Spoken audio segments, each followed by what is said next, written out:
Hi everyone, welcome back. ఈరోజు నేను మీతో మీషోలో నాకు వచ్చిన ఆర్డర్ని ఎలా ప్యాక్ చేసి నేను కస్టమర్కి పంపిస్తాననేది మీతో షేర్ చేస్తానండి. అలాగే మీషో గురించి మీకు ఏదైనా డౌట్ ఉంటే నాకు కామెంట్ సెక్షన్లో కామెంట్ చేయండి. నాకు తెలిసినంత వరకు అయితే మీకు ఎక్స్ప్లెయిన్ అయితే చేస్తాను. ఓకేనా. నాకు వచ్చింది ఆర్డర్ ఇదేనండి, అక్కడ చూపిస్తుంది కదా. ఆర్డర్ ఎలా యాక్సెప్ట్ చేయాలి అనేది అన్నీ నేను ఫర్దర్ వీడియోలో చెప్తాను. ఓకేనా.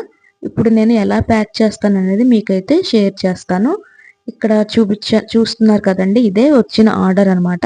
దీన్ని కస్టమర్కి ఎలా ప్యాక్ చేసి పంపిస్తాననేది ఇప్పుడు చూపిస్తాను చూడండి. ఇది రెడీమేడ్ 3 పీస్ సెట్ అనమాట. మనకి ఇలా లేబుల్ అయితే వస్తుంది. లేబుల్ని మనం బయట వెళ్ళి ప్రింట్ తెచ్చుకోవాలి. ఇంట్లో ప్రింటర్ ఉంటే ఓకే, లేదంటే బయట తెచ్చుకోవాలన్నమాట. నెక్స్ట్ ఇది వచ్చేసి బ్రాండెడ్ ప్యాకెట్ అండి, package cover, Meesho branded package cover అనమాట. ఇందులో మనం కనుక ప్రొడక్ట్ పెట్టి పంపిస్తే చాలా సేఫ్గా రీచ్ అవుతుంది.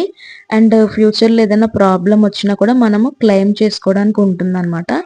ఇందులో మీకు దీని మీద ప్యాకెట్ కవర్ మీద మీకు క్యూఆర్ కోడ్ అనేది అయితే ఉంటుందో, ఆ క్యూఆర్ కోడ్ వల్ల మనకి ఫ్యూచర్లో క్లెయిమ్ చేసుకునే అవకాశం ఉంటుంది. కాబట్టి బ్రాండెడ్ ప్యాకేజెస్ మాత్రమే యూస్ చేస్తే మంచిది.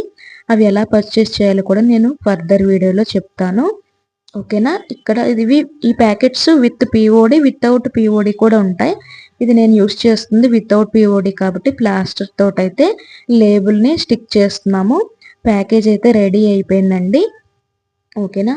ఇలా రెడీ అయిపోయిన తర్వాత కొరియర్ పార్ట్నర్ వచ్చి దీన్ని పిక్ చేసుకుని వెళ్తారు. ఇలా సేఫ్గా కస్టమర్కి అయితే రీచ్ అవుతుంది. Okay, thank you for watching.